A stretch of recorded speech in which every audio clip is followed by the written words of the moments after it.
Hi, it's Carl Brower and I'm driving the 2026 Toyota BZ, which used to be the BZ4X, but they've changed the name and made a bunch of updates that we're going to dive into right now. Driving Toyota's new BZ, you see the host of enhancements that they've made to this vehicle. They're really getting more serious about their electric vehicle effort, which is good because they maybe were a little conservative before, but I also think they were much smarter than a lot of automakers who have lost a lot of money and invested probably too much in their electric vehicles. For the BZ, which honestly wasn't particularly competitive before, they've done a lot of nice updates. They've got a longer range. It's now up to 314 miles on its front-wheel drive, large capacity battery model. They've also got a larger central touchscreen. They switched the charging port from the driver's side to the passenger side, and it's gone over to the North American charging standard.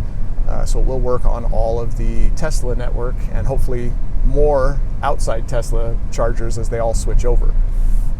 Below this new 14-inch touchscreen that they've added, they've also put in twin wireless chargers here, and that combines with wireless Apple CarPlay and Android Auto. So again, more highly technologically advanced and competitive features on this electric vehicle, making it more competitive.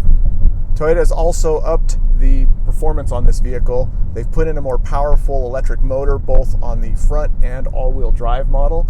It will now do 0 to 60 in around 7 seconds with the base front drive version, but it can do it as quickly as 4.9 seconds with the all-wheel drive and higher performance motors they've got now. And if you don't want that higher mileage one that's probably going to cost you more money, you can still get a base front-wheel drive, smaller capacity battery in the BZ that will go 235 miles. That's its total range. They've also talked about how the charging system is more efficient. It will charge more quickly and it will precondition the battery more quickly.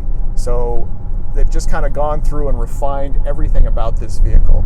They've also updated the exterior styling. I think it looks a lot better. They've color matched a lot of the panels so that there's not this kind of cladding, this wheel well cladding effect that I don't know if anyone really thinks that's been smart since the Aztec. But anyways, it's a much cleaner exterior design that they've got on the vehicle with color matched body panels throughout. I think maybe the most important update they did to this vehicle was they shortened the name. They changed it to just BZ without this 4X thing going on. I remember when this vehicle was first released, I literally was having trouble remembering what it was called. And I was like, I don't know, it's some kind of like code social security name and all. It just did not roll off the tongue. And apparently everyone inside Toyota was also referring to it as the BZ and leaving the rest of it off. So now it's officially badged and everything as the Toyota BZ. And I think people don't realize, especially automakers, sometimes how important a name can be when it comes to selling a vehicle. It doesn't necessarily have to be a perfect name, but it can't be a confusing or kludgy name, or people will just be like, I don't know, I'm already lost interest. I don't even understand what this thing's called.